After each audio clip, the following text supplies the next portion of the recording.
दिवाली के बाद दिल्ली का दम घुटना लाजमी है। कारण दो होते हैं, पराली और पटाखे। जहां पटाखे ग्रीन हो गए हैं लेकिन फिर भी प्रदूषण करते हैं, वहीं पराली को अभी भी कोई सॉल्यूशन नहीं मिला है। लेकिन कारण कोई भी हो, दिल्ली में दम घुटता है। और सिर्फ दम घुटता नहीं, प्रदूषण से हो सकती है गंभीर बीमारियां और मौत भी। इसका प्रमाण एक एक्सपर्ट्स ने एक्सक्लूसिव बातचीत में एबीपी लाइव को दिया। नमस्कार, मेरा नाम है फातिमा सबी और आज बात करते हैं प्रदूषण से होने वाली गंभीर बीमारी कैंसर की और ऑटिज्म की। दिवाली रोशनी और खुशियों का त्योहार है, लेकिन दिल्ली के लोगों के लिए अब ये धुएं और बीमारियों का मौसम भी बन गया है। दिवाली के दौरान सबसे बड़ी दिक्कत होती है पटाखों का धुआं। पटाखों में जो केमिकल्स होते हैं वो जलने पर हवा में मिलकर जहरीली गैस बनाते हैं।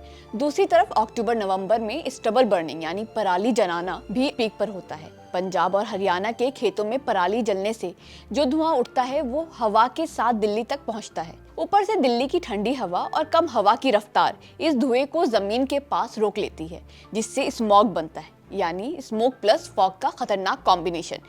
जब दिवाली के बाद हवा की क्वालिटी चेक की जाती है तो AQI 300 के पार चला जाता है, जो very poor to severe category है। बता दें, हवा में मिली हुई धूल, राख या केमिकल के छोटे पार्टिकल्स, जिन्हें PM यानी पार्टिकुलेट मैटर कहा जाता है, ये कितने खतरनाक होते हैं आप खुद सुनिए डॉक्टर राजन बजाज से, जो कि एक सीनियर फैमिली फिजिशियन है। बच्चों के लंग्स की डेवलपमेंट रुक जाती है, इम्यूनिटी खत्म हो जाती है।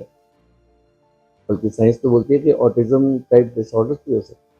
अगर DNA डैमेज हो रहा है तो कैंसर का यही बेसिक स्ट्रक्चर है। DNA डैमेज होते ही कैंसर वगैरह होने के चांस, डायबिटीज होने के चांस है।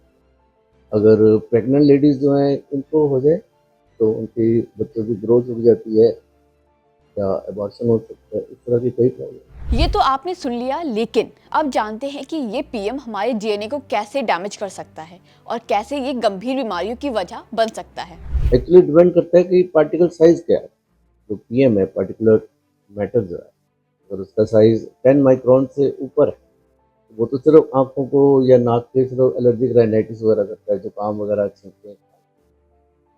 लेकिन जैसे ही वो पार्टिकल साइज 10 से नीचे आ जाता है, जैसे हम उसको 2.5 माइक्रोन को अगर माने, तो 2.5 माइक्रोन जो है हमारे लंग्स के अंदर डीप तक चला जाता है।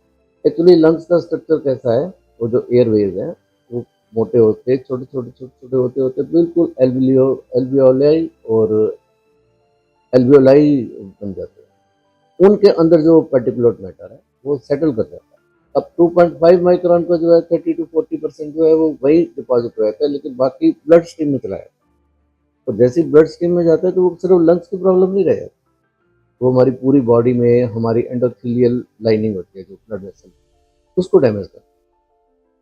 और जो अगर अल्ट्राफाइन पार्टिकल्स हैं जो कि 1 माइक्रोन से छोटे हैं, तो वो तो सीधा DNA डैमेज करता है। अब सोचिए उससे कितना भयंकर डैमेज है। आपको बता दें, पॉल्यूटेड एयर सिर्फ बॉडी पर नहीं बल्कि दिमाग पर भी असर डालती है। रिसर्च बताती है कि जो लोग लंबे समय तक खतरनाक हवा में रहते हैं, उनमें स्ट्रेस, एंग्जाइटी और डिप्रेशन बढ़ने की संभावना ज़्यादा होती है।